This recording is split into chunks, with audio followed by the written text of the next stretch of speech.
भगवान कहते कार्य कारण कर्तृत्व हेतु प्रकृति रुच्यते पुरुष सुख दुखाना भक्तृत्व हेतु रुच्यते। आम जहाँ भी किसी कार्य कर दुनिया रे ये सब आम भावुँ आम ही करूँ किंतु एटा एक्चुअली प्रकृति द्वारा करा होची।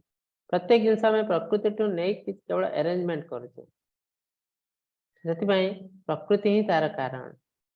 पुरुष सुख दुखाना भक्तृत्व हेतु रुच्यते किंतु आम जो सुख दुख पाचु सुख पाचु कष्ट पाचु ये सबूर कारण केवल आमे भक्तृत्व हेतु रुच्यते। कहीं तो ये गोटे क्वेश्चन उठी पारे जदि प्रकृति सब जिन करें कहीं कष्ट पाइबू आम तो किसी करना ना प्रकृति हिसाब से कौन पाई कष्ट पाइबू कहीं इच्छा आम इच्छा से सब जिन होती भगवान सब अरेंजमेंट कर प्रकृति सब फैसिलिटीज आमको देती किंतु अल्टीमेटली एंजॉय कर इच्छा है आमर ता माने आम सब किसी आम द्वारा ही होची जदि प्रकृति करुच्ची कष्ट पाइला को आम पाइबू कहीं यहाँ आम इच्छा होची।